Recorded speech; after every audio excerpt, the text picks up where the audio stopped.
did we like anything tonight outside of Taco?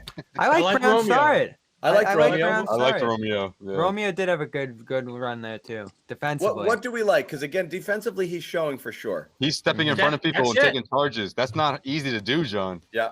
My guy has He has like 70 minutes under his belt. I mean, I'm exaggerating, but I'm not that far off. Like, he doesn't have a whole lot of reps, so I like that. That never scared attitude. It makes me think about what Kemba said when it's his first game back, saying this guy will definitely help us in the future. He is trying to figure out how to help this team. And the more I watch him play, the clearer it becomes. He can do things that no one else either can do or is doing that help you win games. Now, did they win? No, of course not. But he's doing the best that he can do in the role that he's being given to play. And that's all you want from these guys. Right. What do you do well? Do that consistently. And Romeo, to me, right now, of all those young guys, he's slowly but surely working his way back into the mix. But I like what I'm seeing in those few minutes he's out on the floor. He's actually – you can envision the things that he's doing helping you win games down the road once he gets that stamina and that win back to where he can play longer stretches.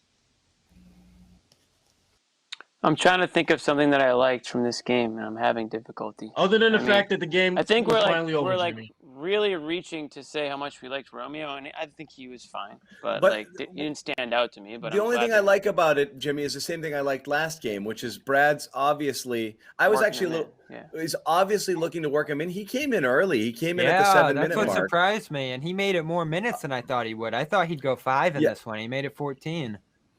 Yeah, so he did. He played. I mean, look, and again, Brad said he was going to play 2 6 or 7 minute stretches in the first game back, and he did. And tonight he did again. He's not obviously involved at all in the offense, and right now he hasn't played since September, which is fine. That's the whole point. I'm not. It's not a knock. Defense is what's going to get you on the court for Brad Stevens and for the Celtics here, and he can obviously play it. And so, at this point, you want to see, can he unlock any of that offensive potential? Can he get the confidence to put the ball on the floor a little bit?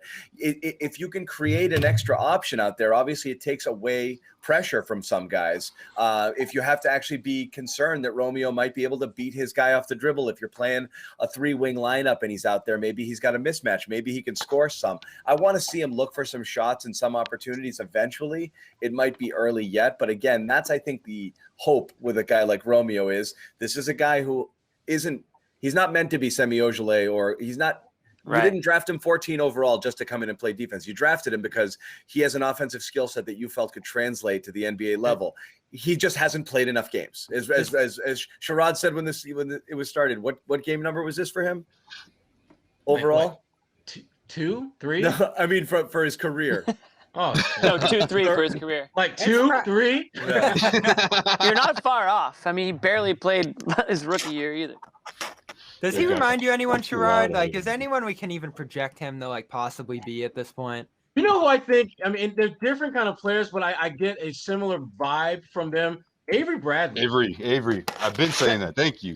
Just a guy that when you look at what he has physically going for him, he can help you from really right now defensively. And I think if you put him in a situation where he's running the court and you're finding him on those cuts to the baskets and running along the baseline, doing a lot of those intangible things that you don't, when you're scouting the Celtics, you're not looking for that. I think he can help you get you some easy buckets here and there, but he needs to play. So go ahead, Sherrod. Sorry. No, and just to answer your question, he's played in a whopping 33, 34 games. So, which is more than I thought, actually, to be honest with you. You mentioned Bradley. What's interesting him there too, Sherrod, is Bradley. What's fun?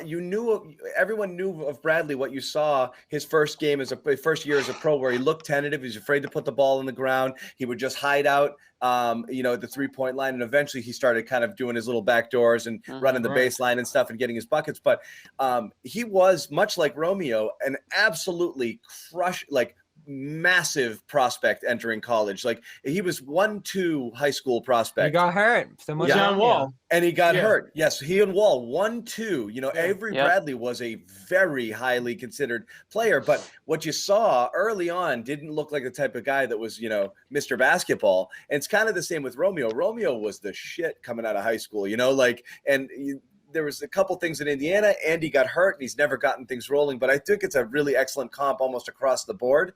They might be able to attack. They might be able to impact the games offensively in different ways when their career is all said and done. But right now, Romeo needs to get a little bit more feel going, for the NBA game.